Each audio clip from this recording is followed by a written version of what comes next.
Bring in Oklahoma Senator James Lankford. This is something you've worked hard on, Senator. It's got to be, we'll get to the foreign policy issues in a minute. First, the emotional part. It's exceptionally emotional.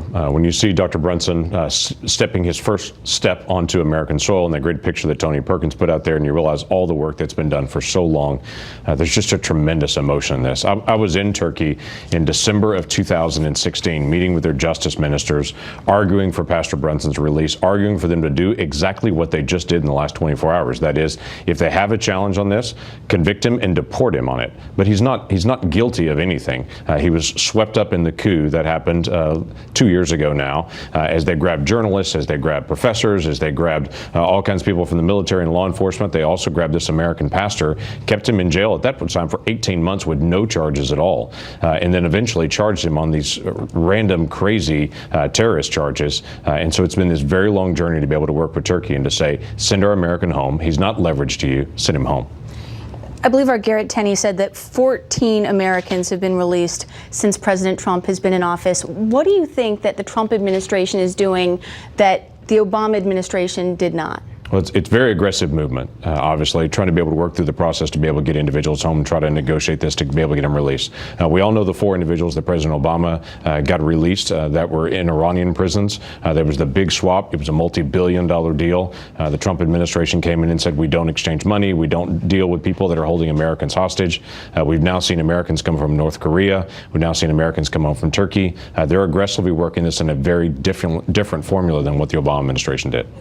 President Trump both said on the tarmac yesterday, and he tweeted a number of times pretty emphatically that there was no deal here made with the Turks. There also wasn't a deal made allegedly in the Cuban Missile Crisis. We all know that there can be agreements, there can be gentlemen's handshakes behind the scenes. Does this wipe everything clean with Turkey? Erdogan's got a lot of other problems other than just holding a couple of Americans hostage. Yeah, it has been a big issue with Erdogan. And the transition in Turkey that's happened in the last 3 years has been pretty dramatic, even before the coup itself.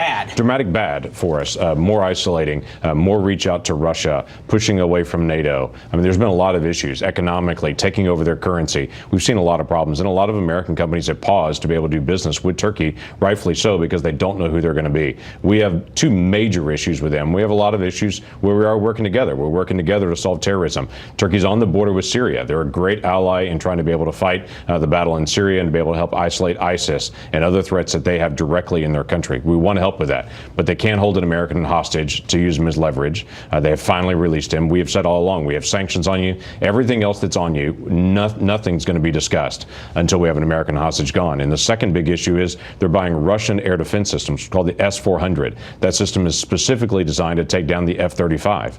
We can't sell Turkey the F-35 at the same time they're buying air defense systems to take out the F-35 from Russia.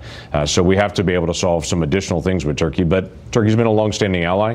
We want to keep them as a longstanding ally, and all the work that I've done with the ambassador and traveling to Turkey and working with them is trying to maintain that relationship and get our American home. So you have a unique perspective on this. What's their issue? They're a member of NATO. Huge economic ties to the United States. Yet, as you point out, they're buying arms from Russia. They're cozying up to Putin. They're dealing in ways that we're not very happy with also when it comes to Syria. They're becoming a much more Islamic country. What's the deal? Well, they can make decisions on who they're going to be, but if they're going to be a member of NATO, then they've got to be able to connect with the rest of NATO and to be able to have an alliance there. And all of NATO does not buy weapons from Russia. That's just a basic principle. The reason NATO exists is to be able to push back on Russian aggression, not to be able to buy their weapons, and to be able to cozy up to them. So we'll continue to be able to work through that. Again, there are lots of areas of partnership, but there's nothing that we can work on until Andrew Brunson's home. Andrew Brunson's now home, finally, after 2 years, and we can work on the other issues as well. So the Turkish President Erdogan, clearly a huge part of the problem with Pastor Andrew Brunson, but with this other case, what's happening potentially with Saudi Arabia and the disappearance of that Saudi columnist, Erdogan could be part of the solution. What are you hearing about the very latest on the disappearance of that journalist? So there's still more than we don't know than what we do know. We do know he walked in to the Saudi embassy to be able to start working on the process of his marriage. His fiancée standing outside waiting on him, and he never shows up again.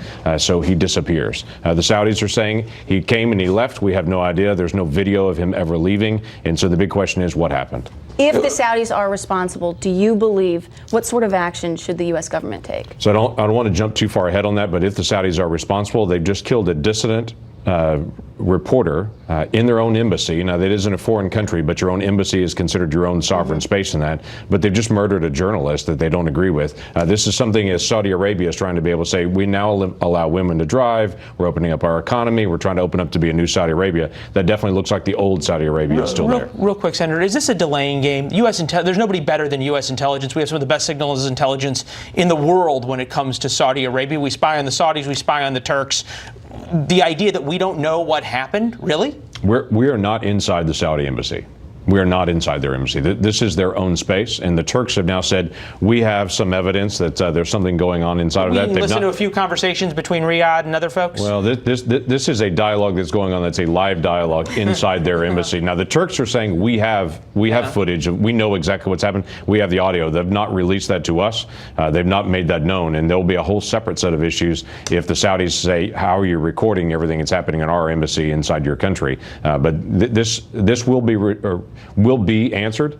The best thing that we can do is get inside and be able to investigate. The Saudis have said we want to allow that, but they haven't done it yet. Well, you're heading to the White House now to be with the president and the pastor as he comes down. Let us know if the president tells you anything on Saudi Arabia, all right? Well, looking forward to giving Pastor Brunson and his wife a big hug and saying welcome home. I can imagine. Good to see you, sir. Thanks for coming in. Good to be here.